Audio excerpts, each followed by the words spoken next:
Prime Minister of Jamaica, Andrew Holness, has confirmed that they will deploy troops into Haiti. Prime Minister Andrew Holness, in his address to Parliament on Tuesday, says Jamaica will be offering multinational security assistance to Haiti. Today, I have a very important topic to discuss with you concerning Jamaica's decision to assist Haiti in its struggles against organized crime and violence. But before we unravel the intricate details, let's take a quick journey through the timeline of events that shaped Haiti's current situation.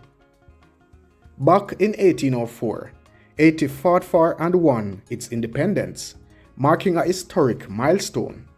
But fast forward to 1825 and we see France making some pretty hefty demands. They actually threatened to invade Haiti unless they were paid a whopping $35 billion to acknowledge Haiti's freedom. A steep price, to say the least. Jump ahead a bit more to 1838, and Haiti agrees to pay $21 billion in today's terms to its bullies. Now, let's flash forward to modern times. In 1915, the USA invades Haiti and grabs its gold reserves. In 1920, a shocking 3,000 Haitians were gunned down by US Marines. In 1922, National City Bank swoops in, taking over the National Bank of Haiti. In 1947, Haiti finally wraps up its 122-year debt repayment saga to Citibank, which traces back to the United States financing a part of that massive $21 billion bill to France. In 1984, the USA created the Caribbean Basin Initiative, killing Haitian agriculture in the process. In 1995, the United States commits economic genocide by aggressively dumping rice in Haiti. In 1995 again, the United States provides US farmers with $13 billion of subsidies to kill Haiti rice production. In 2006, Haiti stops buying US and Saudi Arabia oil and enters the Venezuela Petrocaribe program. In 2018, Haiti is pushed out of the Petrocaribe, and the US Novium Energy Corp takes over oil export in Haiti at higher rates. In 2021, Haitian President Jovenel Moïse was assassinated. This timeline reads like a roller coaster of events, and that's what pushed Haiti into its current state of turmoil.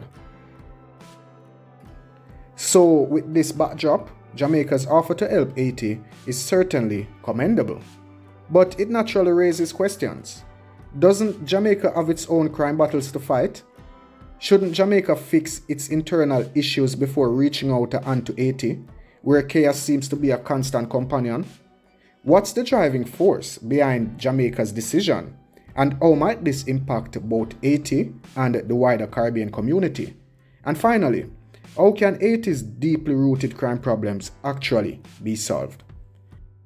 Buckle up, because we're about to unravel these questions and more in this video. So if you are curious to learn about this unfolding situation, stick around until the end. And remember to give us a thumbs up, share this video, and hit that subscribe button. Your support fuels our research and helps us to create content that truly matters. And also remember, you are not just a spectator here, so feel free to chime in with your thoughts in the comment section down below. And let's come together to shed light on the struggles our Asian neighbors are facing. Now, let's pivot to the heart of the matter. Jamaica and Haiti, two countries with intertwined histories and cultures. Recently, Jamaica made a bold move by planning to send the soldiers and the police officers to assist Haiti. This comes as Haiti battles severe gang violence, political instability, and ongoing humanitarian crises that have haunted the nation for decades. Jamaican Prime Minister Andrew Holness puts it beautifully when he says he wants to help Haiti regain a level of stability and peace, which is a crucial foundation for any genuine democratic process. Now we're going to take a quick detour to Jamaica and examine its crime problems. It's no secret that Jamaica grapples with its own crime and violence demons. With one of the highest crime rates in the Caribbean, Jamaica has fought a tough battle against gangs, corruption, and social inequalities for years. Being a hotspot for the cocaine and marijuana trade between South America, North America, and Europe, the country's crime issue largely stems from this illicit drug trade.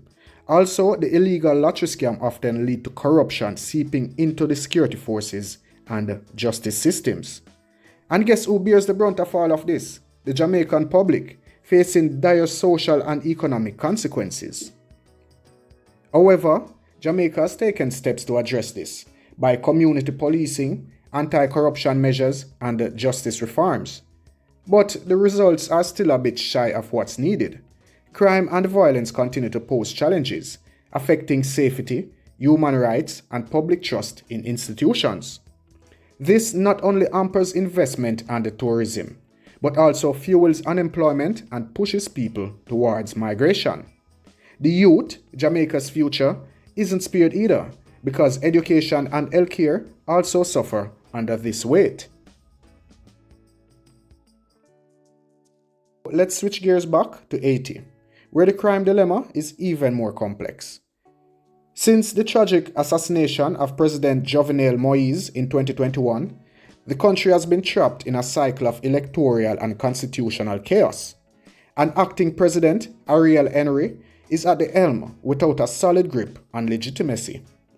Haiti's electoral process is in shambles, and the absence of a functional parliament or senate is glaring. This vacuum has become fertile ground for armed gangs to flourish.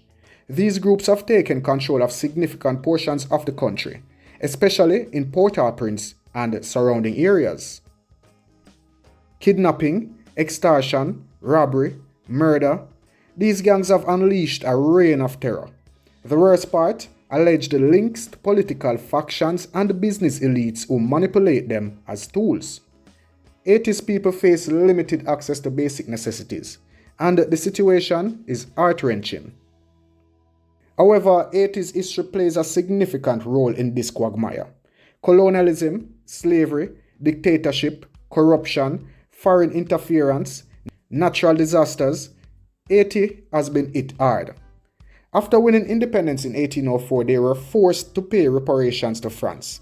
This crippling debt has throttled their economy, and the political instability fueled by foreign interventions hasn't helped either. Devastating earthquakes, hurricanes, and cholera outbreaks have kept Haiti on its toes, and that's in the worst way possible. So why is Jamaica stepping up to help Haiti? Firstly, it's about moral obligation. Jamaica and Haiti share deep-rooted historical and cultural ties. They have fought together against colonialism and slavery. As members of international organizations, they have committed to human rights, democracy, security, and cooperation. But there is more to it. Strategically, Jamaica knows that a stable Haiti translates to a more secure Caribbean region. Geographical proximity and shared challenges mean that helping Haiti find its feet benefits everyone. The ties are stronger than you might think. Jamaican and Haitian communities, intertwined across borders, have been shaping each other's societies, economies, and cultures. Jamaica's offer isn't just about lending a hand either. It's about creating a ripple effect of positive change. By improving Haiti's security and humanitarian conditions, they are impacting the lives of thousands of Haitians, including those in Jamaica. This could catalyze dialogues for democratic transition and promote human rights. A peaceful Haiti could usher in economic opportunities and cultural exchange, elevating the region as a whole. So in a nutshell, Jamaica's decision is about more than geopolitics. It's about standing together in solidarity, a regional actor that not only seeks to promote peace, democracy, and development, but also champions justice, dignity, and unity. It's a call to the rest of the Caribbean, an invitation to join hands and uplift a neighbor in need. So there you have it, Jamaica's daring move to light a beacon of hope in Haiti's darkest hour.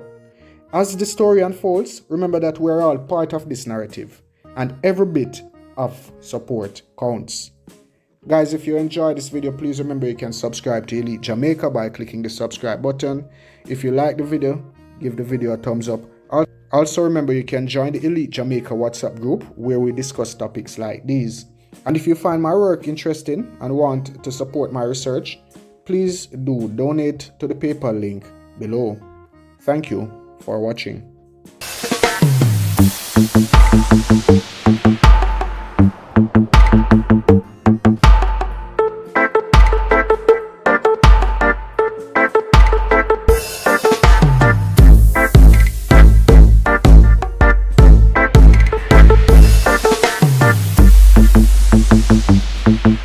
Elite Jamaica. Don't forget to drop a like and a comment. Don't forget to subscribe.